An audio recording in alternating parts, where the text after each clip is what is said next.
Bonjour et bienvenue à tous, ici Lolita Celsius. Aujourd'hui c'est une vidéo un peu particulière où je vous présente en fait mon dernier achat comment ça s'appelle, de matériel que j'ai fait parce que pendant l'Inktober je me suis retrouvée un peu à court de line.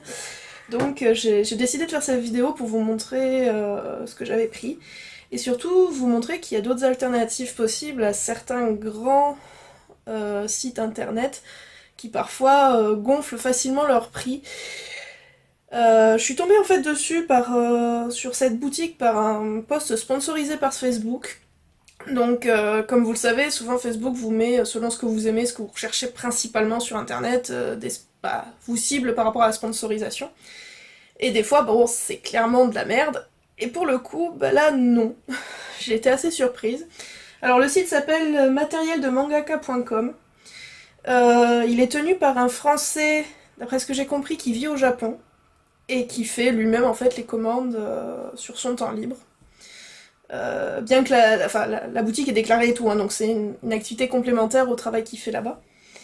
Et donc c'est vrai qu'au début j'étais un petit peu sceptique, hein, je veux dire, certains prix étaient vraiment alléchants et tout, mais j'avais un peu peur, vu que c'était une publication sponsorisée, que ce soit en fait un, un site un peu putaclic qui partirait avec mon argent et qui m'enverrait jamais le truc. Mais bon, ça n'a pas été le cas, sinon vous aurez pas tout ça. Donc déjà, on va commencer déjà par expliquer ce que j'ai acheté. Et leur prix sur le site, vis-à-vis de prix que j'ai pu voir vite fait sur Amazon. Bon, Amazon, on peut pas tout trouver hein, sur Amazon, en tout cas sur Amazon France, pas vraiment tout ça. Et à partir du moment où on sort d'Amazon France, il y a des frais de port un peu plus importants. Donc voilà. Et sur un autre site qui est assez connu pour le matériel spécifique au mangaka, donc c'est-à-dire TVH Land. Et voilà, donc que je considère comme étant cher de base, hein, mais là vraiment, TVH Land m'a vraiment pas donné raison pour le coup. Bon, enfin, on va commencer. Donc comme vous pouvez le voir, j'ai pris des liners Copic. Donc là, c'est du 0,3. Donc voilà. Donc pointe fine, hein, forcément. Bon, pas trop fine celle-là par contre. Pas trop fine. J'en ai pris 3. Donc j'ai pris un 0,3, un 0,1 et un 0,03. Donc là c'est vraiment très très très fin. Je les ai pris en rose parce que les Copic Liner j'aime beaucoup. Hop, là c'est mieux si c'est au bon endroit. Hop. Les Copic Liner c'est vraiment plus simple. Enfin, c'est vraiment une bonne qualité. Puis j'utilise beaucoup les Copic aussi en feutre. Donc c'est vrai que pour le coup, c'est plutôt sympa. Et puis pour changer un peu, pour avoir des traits un peu plus doux, c'est vrai que pour le coup, c'est sympa. Il y en a eu 3. Enfin j'en ai pris 3, ils avaient toute la gamme. Hein, donc ils avaient toute la gamme. Et chose intéressante, c'est que ils ont vraiment toute la gamme des Copic. Hein. En tout cas en liner, j'ai vu qu'il y avait les lavandes, les sépia, les noirs, les blue cobalt. Enfin, vraiment, pratiquement toutes les couleurs de line, donc c'est vraiment intéressant pour le coup. Donc voilà. Donc eux, je les ai payés à l'unité 1,62€. Par curiosité, je suis allée sur TVH Land et sur Amazon. Alors Amazon, ça dépend, c'est variable, ça dépend des vendeurs, donc c'est entre 5 et 7€ le Copic. Je précise bien, le Copic. Et pour TVH Land, le liner est à 5,15€. Voilà, donc vous voyez déjà qu'il y a quand même une certaine chose qui change. Donc là, le deuxième truc que j'ai pris, c'est une G-Pen. Donc en fait, c'est pour ceux qui connaissent ou qui ont lu Bakuman et compagnie. Voilà, c'est ça. Donc en fait, c'est tout simplement, on dirait un stylo plume. Mais en fait, la plume a la particularité d'être une plume G-Pen. Donc c'est-à-dire une plume utilisée pour les mangaka. Et donc il se recharge forcément avec des cartouches d'encre, comme un stylo plume traditionnel. Donc là j'ai pris la recharge avec, qui est aussi de l'encre, là pour le coup l'encre noire de Chine. Donc c'est utilisé, voilà, c'est un peu le stylo plume des écoliers mangaka, on va dire ça comme ça. Donc là pour les deux, j'ai pris à part le stylo et à part les recharges. Donc la G-School, donc c'est son nom. est à 3,24 € sur le site que j'ai eu et payé grosso modo, la recharge est à 1,60 € les deux. Alors que sur TVH Land c'était entre 10 € je crois rien que le stylo, hein, donc rien que ça c'était 10 € et 2 € la cartouche. Donc c'est vrai que pour le coup, bon. En fait j'avais calculé pour vous donner une idée, ma commande je l'ai payée avec les frais de port inclus venant du Japon et en suivi, j'ai payé pour l'équivalent de 50 € avec les frais de port et le numéro de suivi. Donc en fait tous les jours je regardais si mon colis allait bien arriver. Comme un enfant pour Noël. On va rien dire, hein, c'est pas grave. Et pour ça, bah, j'avais... Ouais, j'en ai eu pour... Ouais, c'est ça, 45 € de matériel et 10 € de frais de port, à peu près. Un petit peu moins. Je crois que c'était 40 € de matériel, voilà, 40 € de matériel et 10 € de frais de port. Voilà, donc là vous voyez qu'une partie parce qu'il y a un truc que j'ai acheté en plusieurs exemplaires. Pour une raison qui sera évoquée pendant la vidéo, donc ne vous inquiétez pas. Donc après je continue, je suis pris un Pentel.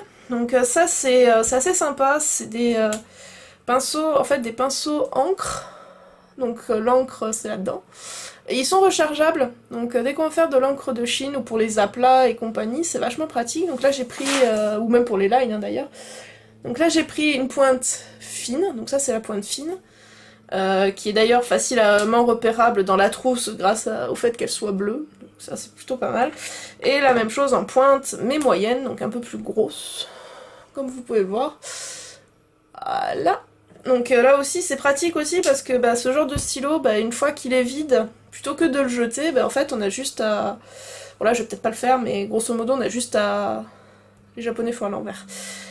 On a juste à dévisser, voilà, et en remettre une nouvelle en fait. Donc c'est plutôt pratique.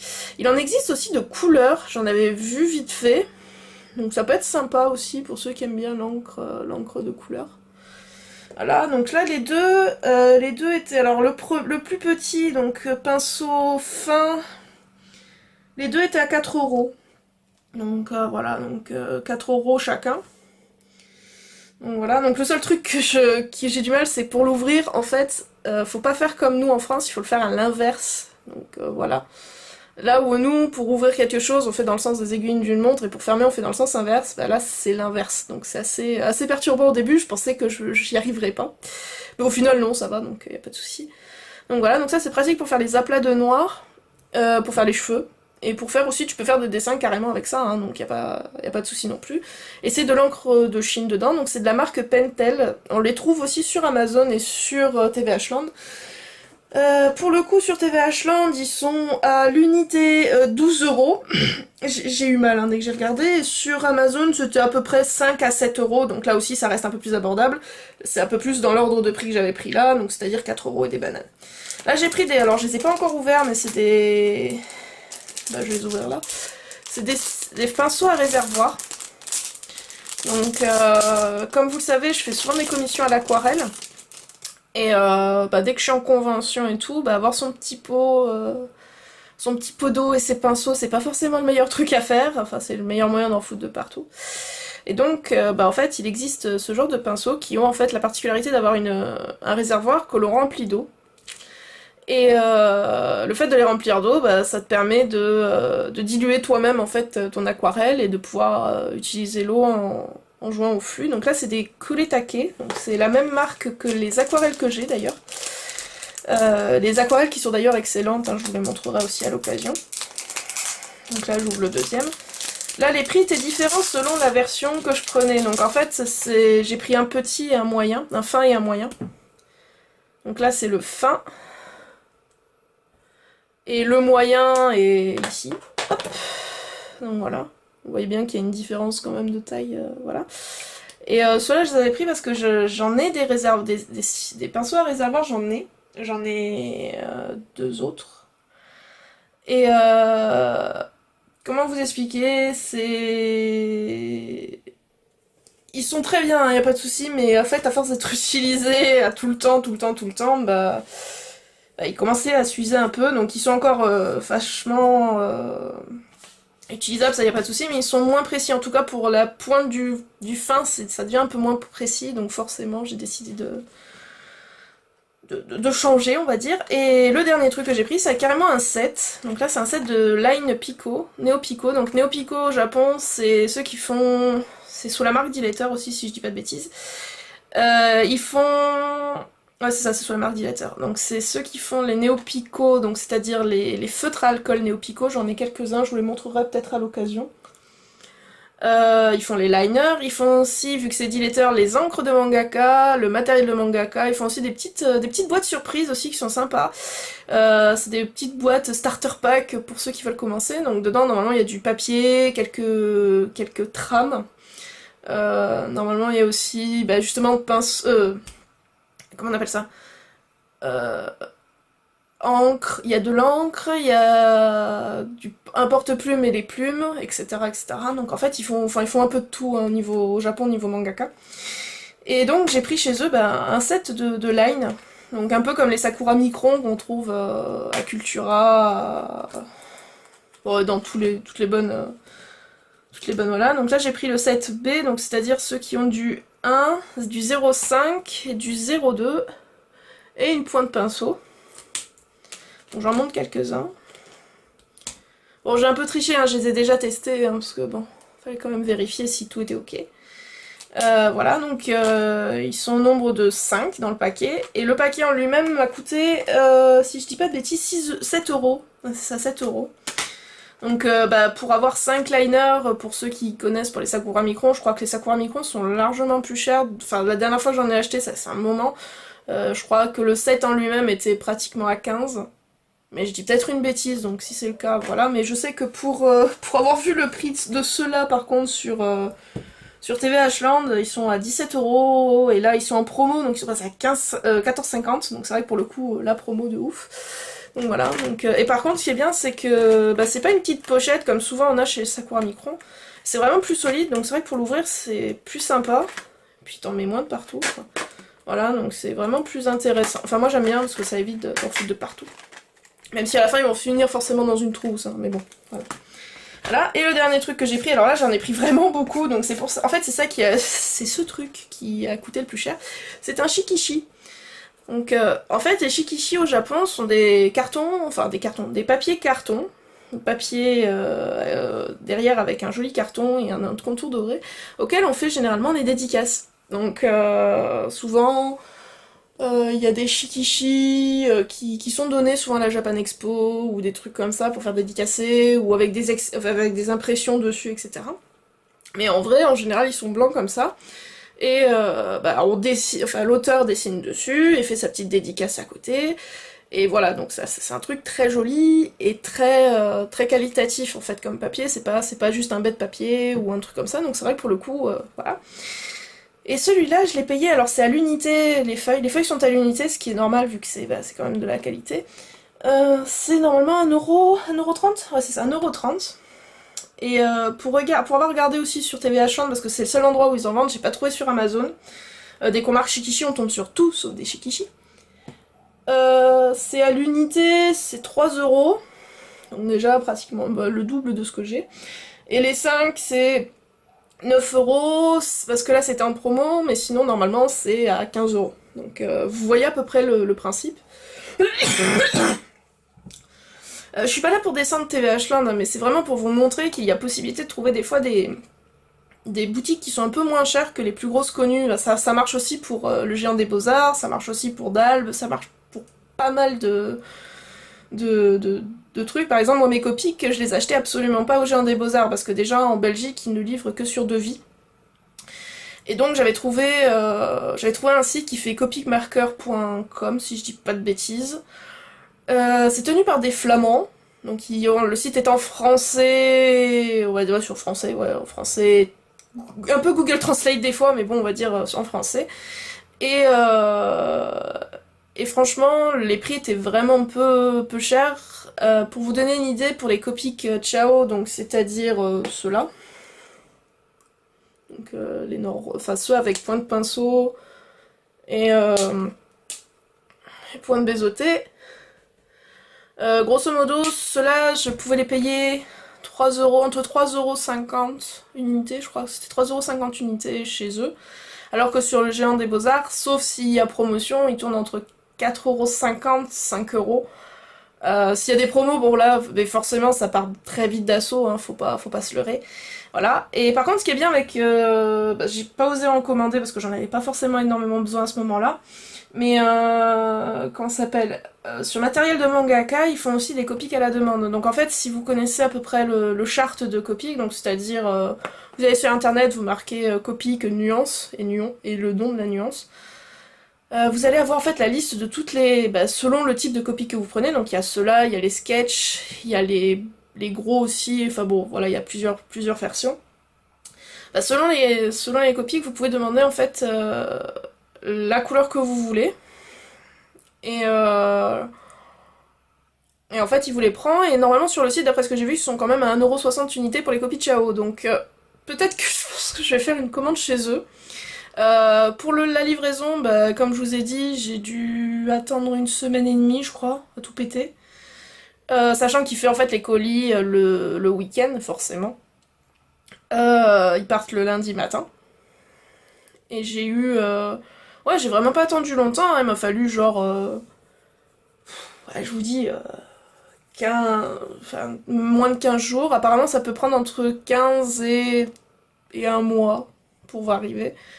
Mais franchement, vu le prix, j'ai été contente. Après, j'ai pas fait une grosse commande parce que j'avais peur qu'il y ait des frais de douane, parce que la Belgique est connue pour faire vraiment très rapidement des frais de douane. Et là, pour le coup, ça n'a pas été le cas, donc je me demande si c'est pas parce que j'ai pas fait plus que 45€. Je pense que c'est ça. Mais en tout cas, le colis était hyper soigné, il y avait un sachet de thé dedans, ça fait toujours plaisir, un petit cadeau dedans. Et vraiment bien emballé, chacun de mes feutres, chacun de mes liners a été en fait mis dans une petite pochette pour pouvoir les transporter. Les shikishi ont du papier je pense que c'est du papier de soie ou un truc comme ça par-dessus pour les protéger, et ils sont déjà tous ensemble, ils sont tous reliés. Donc pour le coup, j'ai été vraiment agréablement surprise par cette boutique. Et franchement, je vous la conseille là pour le coup, parce que au niveau matériel mangaka, donc pour ceux qui sont pas mangaka, il y a quand même, il y a quand même de quoi faire, hein. Il y a quand même tout ce qui est encre, feutre, stylo, plume, porte-plume, papier, trame. Ça c'est plus pour les mangaka, mais bon, ça peut être utilisé pour les autres. Il y a les copics. Donc là pour le coup, c'est vrai que les copics, c'est vraiment, je pense, c'est le truc, un des trucs les plus intéressants, je pense. Et voilà, donc non, je trouve que cette boutique vaut vraiment le coup, pour le coup, parce que j'avais fait un panier type avec à peu près ce que j'ai pris sur TVH Land, parce que c'est eux qui ont quand même aussi les Shikishi et compagnie. Je m'étais retrouvée quand même à pratiquement 100€ avec les frais de port. Je trouvais que ça faisait beaucoup. Je dis pas qu'il faut pas... des fois, il faut faire vivre les petits commerces, etc. Mais là, pour le coup... même en cherchant sur Amazon, je trouvais moins cher, quoi. Mes aquarelles, ça a été une grosse blague. J'ai les kuretake, donc attendez, je vous les montre. Donc elles ont été achetées le mois dernier, parce que mon homme avait décidé de me faire un petit cadeau. Voilà, donc voilà comment ça se présente. Voilà. Donc il y a 36 godets, la palette fait à peu près plus grande qu'une page A4. Il y a un peu de tout, hein, vous voyez, un peu toutes les couleurs. Et celle-là, elle m'a coûté... sur le site de TVH Land, de ce que j'en ai vu, elle était à... comment ça s'appelle? Je crois que je l'avais vue en promo à 100€, je crois, un truc comme ça. Ça m'avait fait bondir parce que je trouvais ça un peu... comment dire, un peu trop. C'est bon quand même. Voilà, c'est celle-là. Je l'ai en face de moi, là, donc pour le coup, c'est plus pratique. Est-ce que je l'ai sur le coin? Elle est où? Elle est là. Donc moi, c'est l'aquarelle Gansai de Kuretake. 36 couleurs était à 150€, alors qu'elle est en promotion sur le site de TVH Land. Je n'ai pas payé 150€, Dieu merci. J'ai payé 30€. Elle m'a coûté 29€, et sur Amazon, hein, donc... Sur Amazon, en général, les gens mettent pas forcément les prix hyper bas non plus, surtout que là c'est souvent, vu que c'est des objets assez spécifiques, c'est souvent des gars spécifiques qui les trouvent. Et là je peux vous dire, ça m'a fait bondir, quoi, 150€ en promotion en plus, donc ça m'a fait extrêmement rire. Donc voilà, donc c'était tout pour cette vidéo unboxing. Vous entendez peut-être mon chien s'exciter la nouille derrière, donc désolé hein, par avance. Et voilà, donc je vous remettrai le lien de la boutique parce que franchement, génial. Là pour le coup, j'ai rien à redire. Je vous fais de gros bisous. Peut-être avant de partir, vous montrer quand même ce que ça a donné, le test de certains trucs. Parce que j'ai quand même testé, comme je l'ai dit. Donc voilà, pour le test, ça a été sur celle-là. Donc avec les Pentel pour principalement faire les liners de Néo Pico. Et la plume pour le fond. Donc, voilà. Voilà, bah gros bisous à vous, et j'espère que ça vous aura plu. N'hésitez pas à me dire si ça vous intéresse de savoir où je trouve certains de mes matos, parce que c'est vrai que je passe énormément de temps parfois pour chercher certains trucs moins chers parce que j'ai pas énormément de fonds. Et voilà, donc n'hésitez pas. Et la prochaine fois, je pense que je parlerai soit des aquarelles, soit des feutres à alcool. Voilà. Donc bisous bisous!